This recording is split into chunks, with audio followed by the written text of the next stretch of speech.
যে আমাদের শুধুমাত্র কিছু অলিগার্কের স্বার্থ রক্ষা করার জন্য আমাদের গ্যাস এক্সপ্লোরেশন বন্ধ ছিল।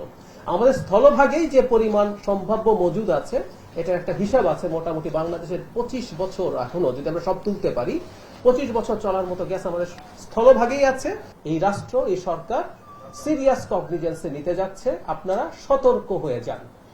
আমরা যারা ডিসইনফরমেশন বা এই ধরনের বুলিং তৈরি করি অথবা যারা শেয়ার করি, লিটারেসির প্রশ্ন আছে, এটা রাষ্ট্র বা সরকারের দায়িত্ব আছে যে সে মানুষকে লিটারেট করবে, সেই চেষ্টাও থাকবে। কিন্তু জনগণেরও যখন একটা মিডিয়াম কেউ ব্যবহার করে তার সচেতন হতে হবে। আগে যেমন মিডিয়ার ক্ষেত্রে এক ধরনের এডিটোরিয়াল ছিল, এডিটোরিয়াল প্রসেস এখনো আছে আমাদের মেইন স্ট্রিমের ক্ষেত্রে, সোশ্যাল মিডিয়াতে যেহেতু নাই, নিজকে এই ব্যাপারগুলো আসলে সবাইকে একটু বুঝে করতে হবে। আমরা খুব দ্রুত এটা করব এবং আপনারা নিশ্চিত থাকুন ডিসইনফরমেশন বিশেষ করে সাইবার বুলিং বিশেষ করে এগুলো এই রাষ্ট্র সহ্য করবে না, সরকার সহ্য করবে না।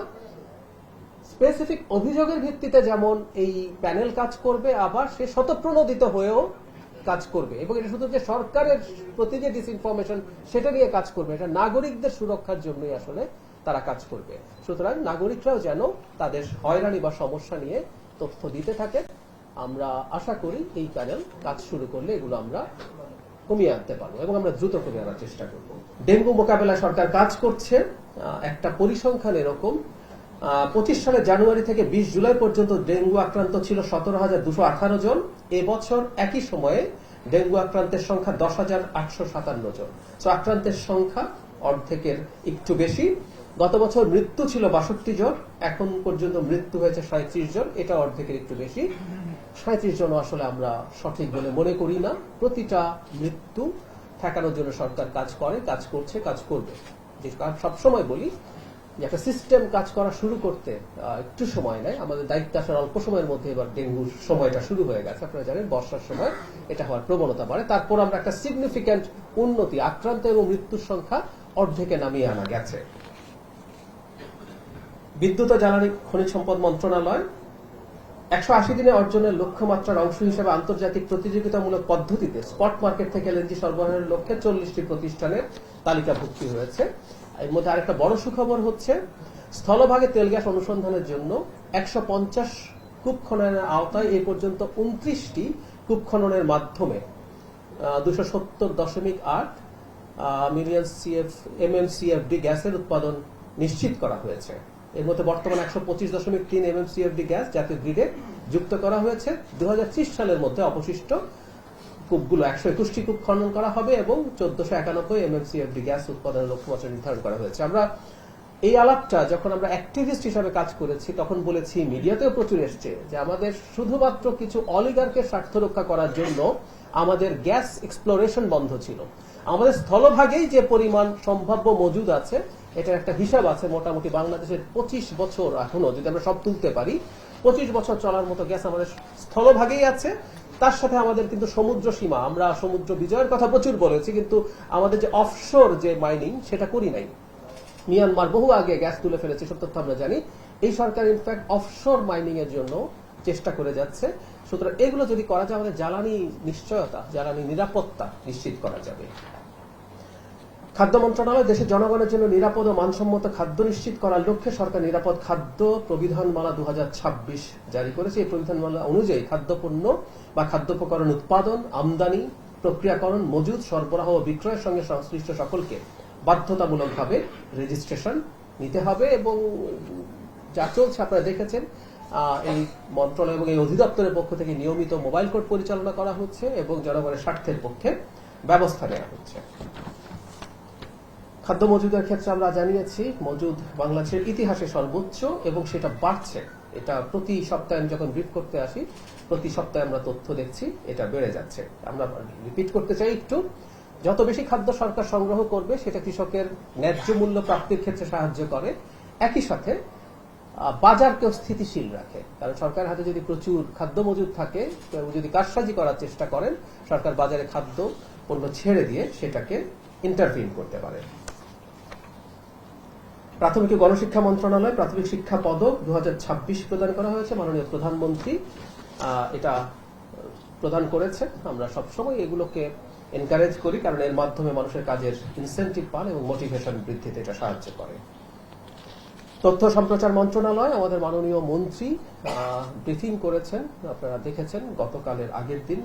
সেটা হচ্ছে ফিফা থেকে সরাসরি সত্ত্ব ক্রয় করার মাধ্যমে কিভাবে জনগণের টাকা রক্ষা করা হয়েছে। একসময় এগুলো ভিন্ন একটা পথে, এটা নিয়ে মাননীয় মন্ত্রী যেহেতু বিস্তারিত বলেছেন আমি আর বলছি না। বিকল্প পথে কিছু মানুষের স্বার্থ রক্ষার জন্য, ওই যে একই গ্যাস আপনি যদি এক্সপ্লোর না করেন, এলএনজি ইম্পোর্টের সাথে একটা সিন্ডিকেট আছে, নেক্সাস আছে, তার ব্যবসা হয়, ঠিক একই রকম ঘটনা ঘটতো। এবার সরাসরি করার কারণে জনগণের টাকার একটা বড় সাশ্রয় হয়েছে। বাণিজ্য মন্ত্রণালয় বাংলাদেশ তার এলডিসি উত্তরণের ক্ষেত্রে 3 বছর বেশি সময় প্রস্তুতিকালীন চাইছে। এটা খুবই গুরুত্বপূর্ণ একটা ব্যাপার এবং বাংলাদেশ এই ক্ষেত্রে নেপালের সাথেও আলোচনা করছে। আপনারা জানেন এলডিসি থেকে আমরা যদি গ্র্যাজুয়েট হয়ে যাই তারপর 3 বছর আমাদের যে ট্যারিফের সুবিধা থাকে এলডিসির জন্য, সেই সুবিধাটা থাকবে, তারপর এটা উঠে যায়। আমি বিস্তারিত বলার সুযোগ নেই, এলডিসির এই মিটিং আমার থাকার সুযোগ হয়েছিল আগে। তো সেখানে আমরা যে সবাই জানি যে এটা যখন উঠে যাবে আমাদের কিছু ক্ষেত্রে এক ধরনের চাপ আসার সম্ভাবনা আছে। সুতরাং আমরা যেই দেশগুলো গ্র্যাজুয়েট করার কথা তারা আমরা একসাথে হয়ে, এবং এটা নিয়ে সিদ্ধান্ত হয়েছে আমরা আসলে 3 বছর এটা যদি পিছিয়ে দিই আমাদের প্রস্তুতির জন্য, মানে আমাদের এলডিসি গ্র্যাজুয়েশন হবে কিন্তু প্রস্তুতির জন্য। এর মাঝখানে তো কোভিড গেল বা এখন আনসার্টেন গ্লোবাল অবস্থা আছে, নানান কারণে এটা চাওয়া হয়েছে। এবং এটা যদি হয় আমাদের ব্যবসা বা ইন্ডাস্ট্রির যে সংকট হওয়ার কথা ছিল সেটা হবে না। বাণিজ্য মন্ত্রণালয় সেই কাজটা খুব সিনসিয়ারলি করছে। পাট ও বস্ত্র মন্ত্রণালয় পলিথিনের বিকল্প পরিবেশ বান্ধব পাট পণ্য ব্যবহারের লক্ষ্যে ঢাকা মহানগরীর প্রধান প্রধান বাজার সময় ভোক্তাদের নিকট স্বল্প মূল্যে বিতরণের জন্য জেডিপিসি থেকে পাটের তৈরি 7,000 পিস গ্রসারি ব্যাগ দেওয়া হয়েছে। আসলে একটা কথা মনে রাখা দরকার, আমাদের প্লাস্টিক পণ্য আইন করার চেষ্টা করছি, সেটা থেকে সরিয়ে আনার চেষ্টা করছি, এবং এটা সুবিধা আসলে এত বেশি, মানুষের একটা কর্মপ্রবণতা আছে। মানে আমি নিজে যখন একজন ভোক্তা হিসেবে চিন্তা করি, এটা সুবিধা এত বেশি, দামের দিক থেকে বলি বা অন্যান্য সুবিধা, আমাদের জনগণকে একটু মোটিভেটেড হতে হবে। এই সেই সচেতনতার কাজ চলছে এবং সরকারও চেষ্টা করছে মানুষের মধ্যে এটা যতটা ছড়িয়ে দেওয়া যায়। মোড়কের যে নিয়ম আছে সেটা যারা পালন করেননি তাদের বিরুদ্ধে ভ্রাম্যমাণ আদালত, ভ্রাম্যমাণ কোর্ট পরিচালনা হচ্ছে। এখানে বেশ কিছু জরিমানা, জুন 2026-এ 13,11,500 টাকা জরিমানা করা হয়েছে। আর 26 পর্যন্ত, জুন 2026 পর্যন্ত মোট 1093টি ভ্রাম্যমাণ আদালত পরিচালনা করা হয়েছে। এতে 70 লক্ষ টাকার মতো পাওয়া গেছে জরিমানার ক্ষেত্রে। বস্ত্রের ক্ষেত্রে একটা খবর আছে, বিটিএমসি নিয়ন্ত্রণাধীন 25টি মিলের মধ্যে 16টি মিল প্রাইভেট পাবলিক পার্টনারশিপের আওতায় পরিচালনার জন্য অর্থনৈতিক বিষয় সংক্রান্ত মন্ত্রিসভা কর্তৃক অনুমোদিত হয়েছে। একটা কথা একটু মনে রাখা দরকার, সরকার তার ইন্ডাস্ট্রিগুলো পরিচালনার ক্ষেত্রে বেশিরভাগ ক্ষেত্রে খুব বেশি দক্ষতার পরিচয় দিতে পারেনি, এবং আমাদের এক ধরনের চাওয়া আছে যে এই ইন্ডাস্ট্রিগুলো যেন বন্ধ না হয়ে যায়। কিন্তু সমস্যা হচ্ছে এগুলো চালাতে গেলে অনেক ক্ষেত্রেই খরচ বেশি হয়, এবং সেই পুরনো কথাই টাকাগুলো দিতে হয় জনগণের করের টাকা থেকে, এগুলো পাবলিক মানি।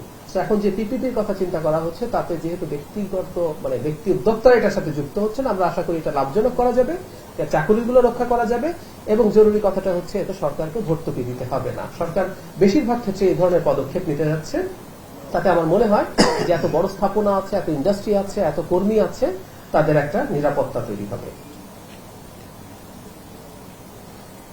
গণপ্রজাতন্ত্রী বাংলাদেশ সরকারের মাননীয় প্রধানমন্ত্রী 20/6/2026 তারিখে প্রধানমন্ত্রীর কার্যালয়ে রোড শো এর মাধ্যমে বস্ত্র ও পাট, বাণিজ্য ও শিল্প মন্ত্রণালয়ের আওতাধীন বন্ধ মিলগুলোতে বিনিয়োগ আকর্ষণের জন্য দেশি বিদেশি বিনিয়োগকারীদের বিনিয়োগের আহ্বান জানান। প্রস্তাবনাও পাওয়া গেছে। তার মানে মাননীয় প্রধানমন্ত্রী এগুলো বিনিয়োগ চাইছেন, মানে সরকার আসলে ক্রমাগত ভর্তুকি দিয়ে এগুলো চালাবে এটা হতে পারে না। এবং আবার এটার ব্যাপারে তিনি যে সিরিয়াস তার প্রমাণ তিনি নিজে তার কার্যালয়ে রোড শো করেছেন। বস্ত্র অধিদপ্তরের পোশাক সংক্রান্ত 22টি সেবার মধ্যে 12টি সেবা মাইজিওভি প্ল্যাটফর্মে সম্পাদন করা হচ্ছে, বাকি 10টি সেবা এই প্ল্যাটফর্মে সম্পাদন করার লক্ষ্যে পরীক্ষামূলকভাবে চালু করা হয়েছে। স্থানীয় সরকার পল্লী উন্নয়ন সমবায় মন্ত্রণালয় মাননীয় প্রধানমন্ত্রীর নেতৃত্বে ধানমন্ডি ও গুলশান লেকের সংস্কার উন্নয়ন এবং সুয়ারেজ ট্রিটমেন্ট প্ল্যান্টস সংক্রান্ত বৈঠক হয়েছে। জবাবদিহিমূলক চট্টগ্রাম নগরী হিসাবে গড়ে তুলতে নাগরিক সেবাকে এক প্ল্যাটফর্মে নিয়ে আসে সিটি কর্পোরেশন। এই লক্ষ্যে one stop citizen service mobile ও ওয়েব অ্যাপ্লিকেশন আমাদের চট্টগ্রাম চালু করেছে প্রতিষ্ঠানটি। আমি গতকাল একটা মিটিং এ ছিলাম সংস্কৃতি মন্ত্রণালয়ের একটা প্রতিষ্ঠানে, সেখানেও আসলে যারা ওটার সাথে জড়িত তাদের ওই কমন একটা ব্যাপার থাকে যে আমি একটা অ্যাপ চাই, যে অ্যাপের মধ্যে এক জায়গায় আমি সব সেবা নিতে পারি। আমি প্রকাশকদের সাথে বসেছিলাম, তো একই ব্যাপার এখানেও খুব চমৎকার ভাবে চট্টগ্রাম মহানগরী এটা শুরু করছে। সেটা জনগণের জন্য এবং যারা সেবা নিচ্ছেন তাদের জন্য খুবই ভালো একটা সিদ্ধান্ত নিশ্চয়ই। আইএলওর মহাপরিচালকের বাংলাদেশ সফর হয়েছে, সেটা একটা খুব ভালো খবর। বাংলাদেশ এই ব্যাপারে, শ্রমের ব্যাপারে যা যা করার সেই ক্ষেত্রে গুরুত্বপূর্ণ সব পদক্ষেপ নিচ্ছে। শিশু শ্রম কল্যাণ পরিষদ সিদ্ধান্ত অনুযায়ী জাতীয় কর্ম পরিকল্পনার খসড়া হয়েছে। শ্রম আইন যেগুলো আছে এগুলো ক্রমাগত তাদের একটা রুটিন ওয়ার্ক আছে, তারা এগুলো তদারক করে যান, সেগুলো চলছে। প্রবাসী ও বৈদেশিক কর্মসংস্থান মন্ত্রণালয় আগস্টের মাঝামাঝি সময়ে, আপনারা দেখেছেন এই তথ্যটা, প্রবাসী কার্ডের পরীক্ষামূলক উদ্বোধন করা হবে। এতে প্রবাসীদের জন্য 10টি সুবিধা থাকবে।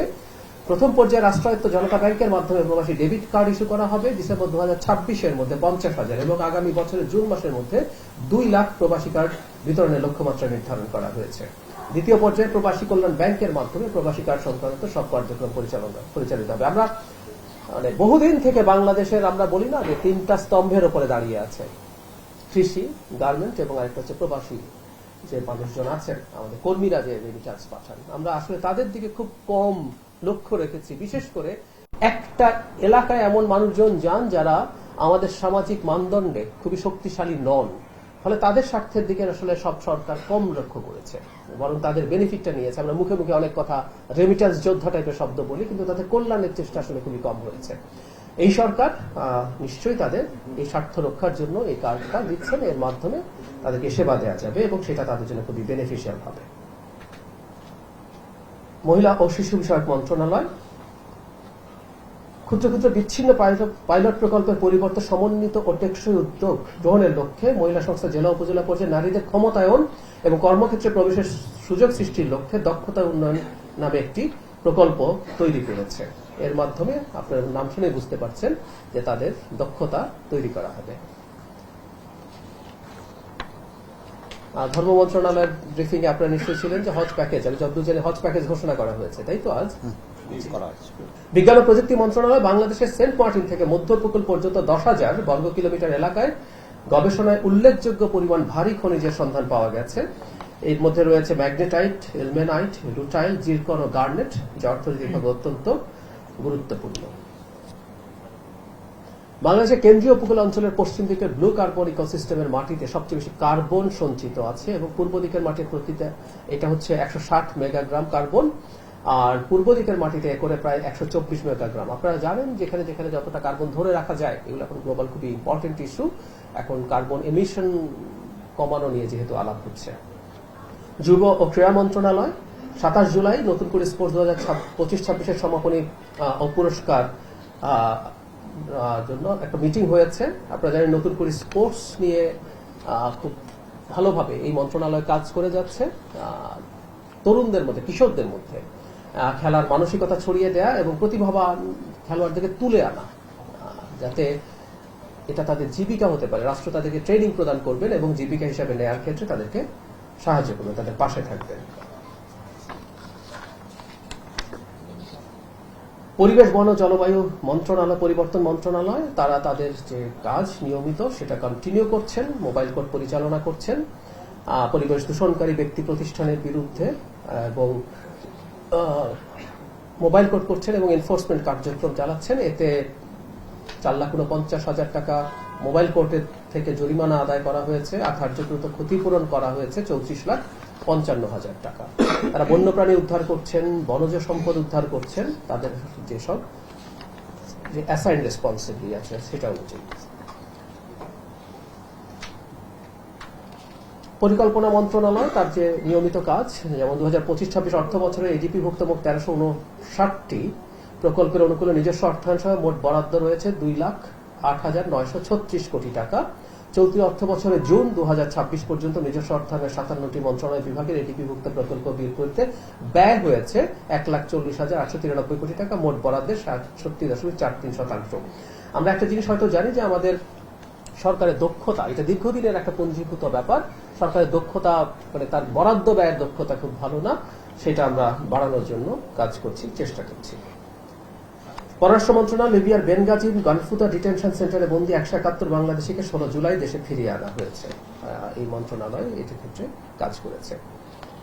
স্বরাষ্ট্র মন্ত্রণালয় তাদের মাদক, police, RAB, border guard, coast guard সবাই মিলে তাদের যে আইনশৃঙ্খলার কাজ সেগুলো কন্টিনিউ করছে। দেশে কিছু অপরাধ থাকে, সেটা নেই তা বলছি না, কিন্তু আমরা মনে করি স্বরাষ্ট্র মন্ত্রণালয়ের তার দক্ষতার কারণে আমরা যথেষ্ট ভালোভাবে এগুলো নিয়ন্ত্রণের মধ্যে রাখা গেছে। প্রতিরক্ষা মন্ত্রণালয়, আপনারা খেয়াল করেছেন মিডিয়াতে, মাননীয় প্রধানমন্ত্রী গ্রীষ্মকালীন মহড়া পরিদর্শন করেছেন, তিনি সৈন্যদের সাথে সময় কাটিয়েছেন, তাদের সাথে একই খাবার খেয়েছেন। এর বাইরে বন্যা মোকাবেলায় তারা সেনাবাহিনী এবং নৌবাহিনী কাজ করে যাচ্ছে নিরলসভাবে।